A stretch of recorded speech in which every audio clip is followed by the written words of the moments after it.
Mais non, c'est pas ce que vous allez me dire. je le dis à votre regard. Elle a un peu peur de parler à côté de moi. On fait pas du tout. On fait de la communication quand on ne peut rien faire d'autre. Et c'est ce que fait le gouvernement. Si on veut traiter sérieusement la question du changement climatique, alors il faut traiter sérieusement le système qui produit ce changement climatique. Sinon, on passe à côté de la question.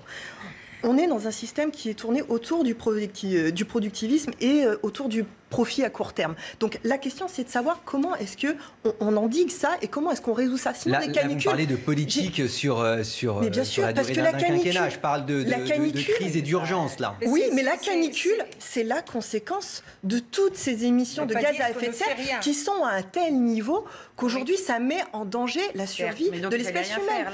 Donc, qu'est-ce qu'on fait pour endiguer ça? Sinon, des canicules, je vous l'annonce, c'est pas un scoop, il y en aura d'autres.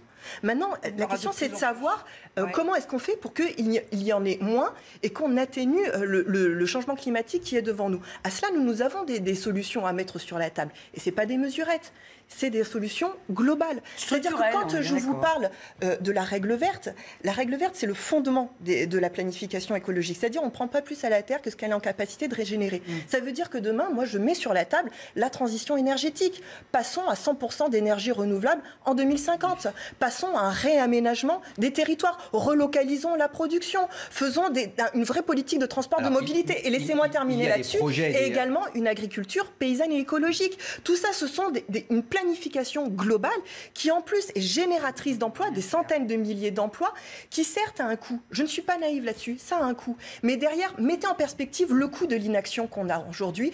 Vous avez le rapport Stern. Le rapport Stern estime que le coût de l'inaction climatique, c'est plus de 5 000 milliards à l'échelle planétaire. Donc vous voyez que derrière, nous n'avons pas le choix. Il faut qu'on endigue ce système-là, parce que c'est ce système-là qui est générateur de ce changement climatique. Sinon, toutes vos mesurettes, vous passerez à côté. Mais ce que vous dites est